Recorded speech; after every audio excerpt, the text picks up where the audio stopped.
I divide intuition in 4 parts, and there could be other parts as well. One is deflected shape or deflected forms.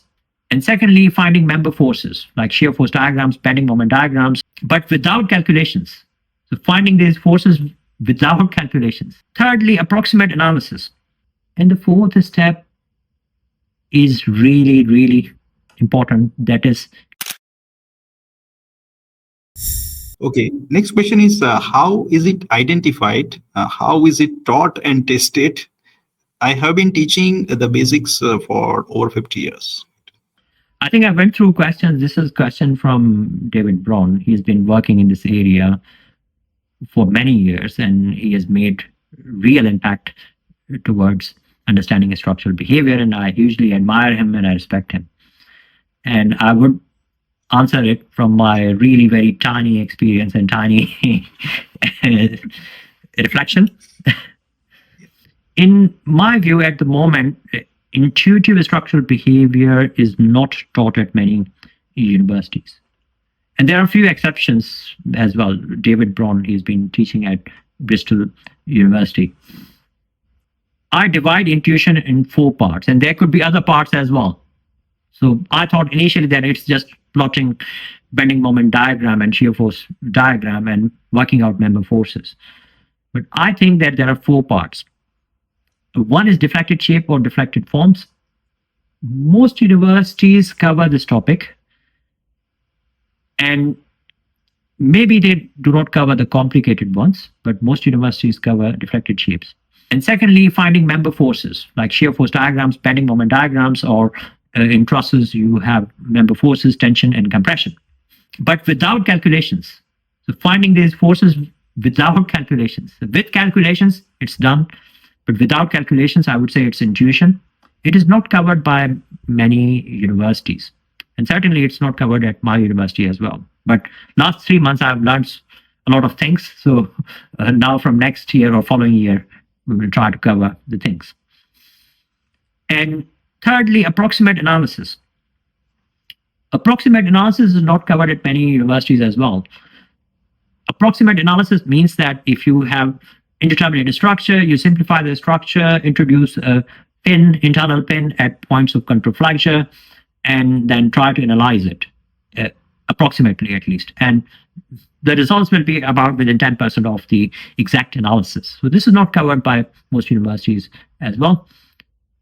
And the 4th step is really, really important. That is concept and scheme design of buildings. I think intuition should be integrated into concept and scheme design.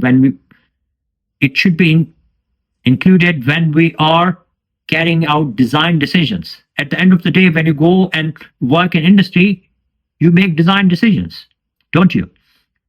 So it's about making those design decisions, but not many universities would teach concept and scheme design. All they will teach is design of the structural elements. We have simply supported beam. We have this moment. Moment is given. We just apply that moment and we simply work out the member forces and we design it. We don't think about overall behavior of a structure. So most of the students, when they graduate, they would be asking 2 things. So how does this fit into overall picture? How do we work out loads properly? These are 2 things, which I think should really be focused at universities. And as a practitioner myself, we should be including these things at our universities. Second part is, I think, how intuitive understanding can be tested or assessed.